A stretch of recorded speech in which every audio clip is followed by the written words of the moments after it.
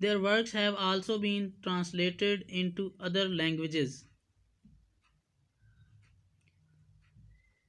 ان مسلمان مصنفین کا کیا گیا کام دوسری زبانوں میں بھی ترجمہ کیا گیا. ٹرانسلیٹ ترجمہ کرنا. Here is an introduction to some of the works written by Muslim authors up to 1747.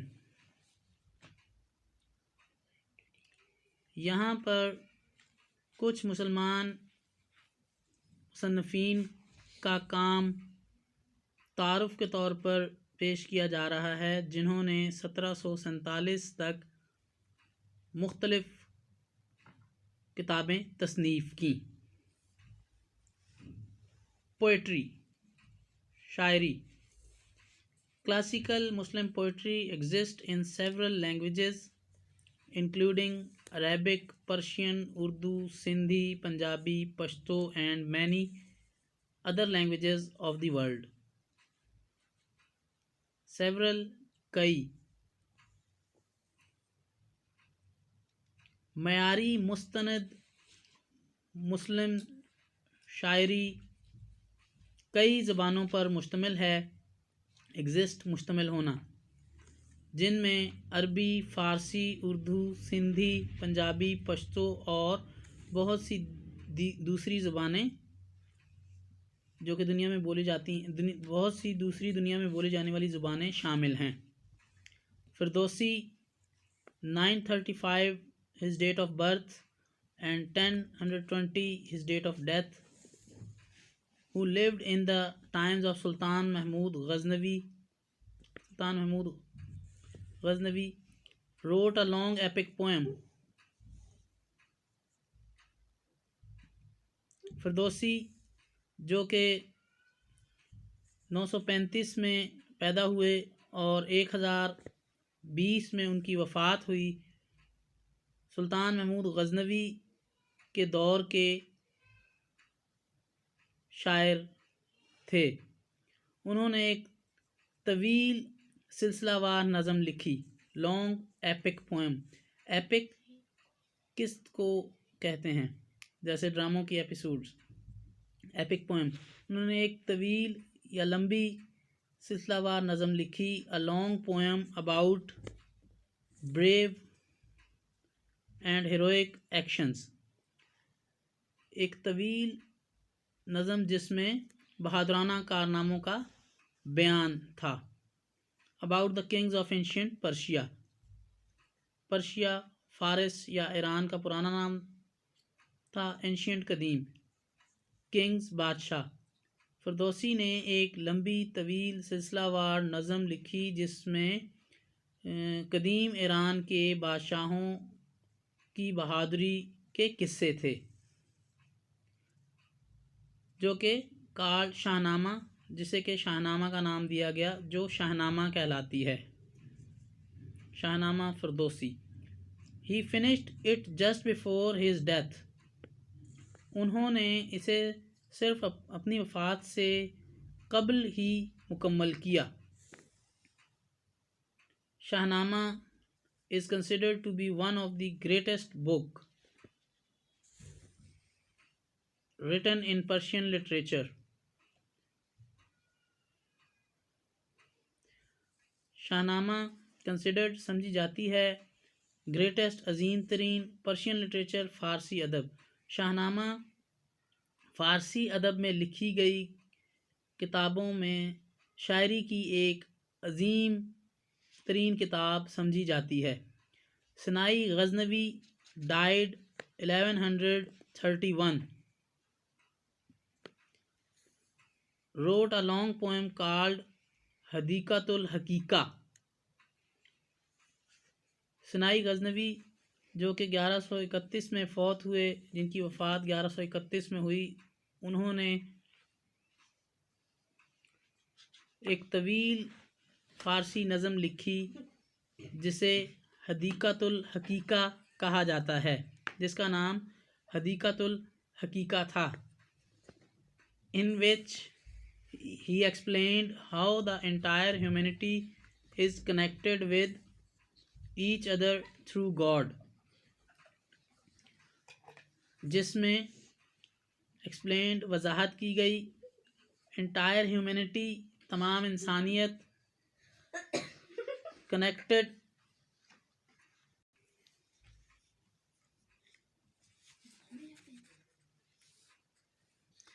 جس میں ایکسپلینڈ وضاحت کی گئی وضاحت کرنا انٹائر ہیومینٹی تمام انسانیت کنیکٹڈ جڑی ہوئی،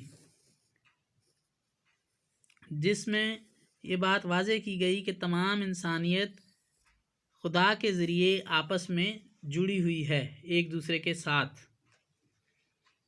یعنی دنیا کے تمام انسان اللہ تعالیٰ کے ذریعے ایک دوسرے کے ساتھ آپس میں جڑے ہوئے ہیں، آپس میں ملے ہوئے ہیں۔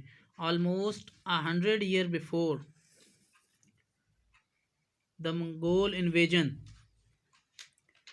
یہ نظم انہوں نے تقریباً منگولوں کے حملے سے 100 سال پہلے لکھی۔ سنائی وارنڈ تنبیہ کرنا، آگاہ کرنا، سرزنش کرنا۔ سنائی نے تنبیہ کی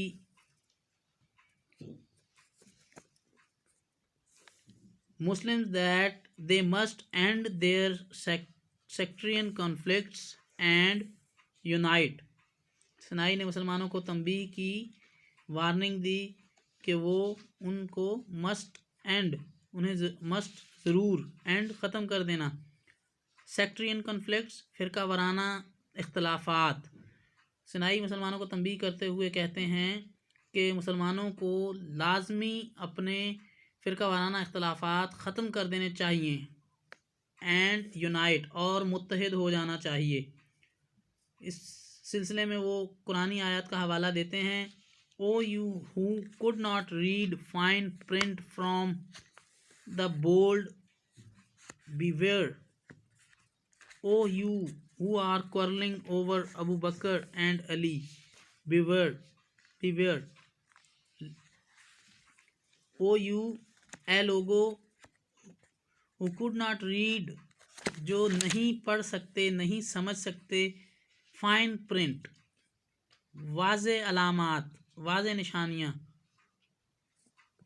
فرام دا بولڈ، جو کہ بڑی واضح کر کے پیش کی گئی ہیں، بیور، خبردار ہو جاؤ۔ او یو اے لوگو who are quarrel جھگڑا کرنا، جو لڑ رہے ہو، اوور ابو بکر اینڈ علی، حضرت ابو بکر رضی اللہ تعالیٰ عنہ اور حضرت علی رضی اللہ تعالیٰ عنہ کے بارے میں، یعنی مسلمانوں کے دو بڑے گروہوں کی طرف اشارہ کیا گیا ہے، جو حضرت ابو بکر رضی اللہ تعالیٰ عنہ کی خلافت اور حضرت علی رضی اللہ تعالیٰ عنہ کی خلافت ان کے درمیان جھگڑا چل رہا تھا، یعنی حضرت علی رضی اللہ تعالیٰ عنہ کی خلافت اور حضرت ابو بکر رضی اللہ تعالیٰ عنہ کی خلافت ان کا موضوع بحث تھی۔ لیٹر بعد میں نظامی گنجوی جو کہ 1141 میں پیدا ہوئے اور 1209 میں ان کی وفات ہوئی،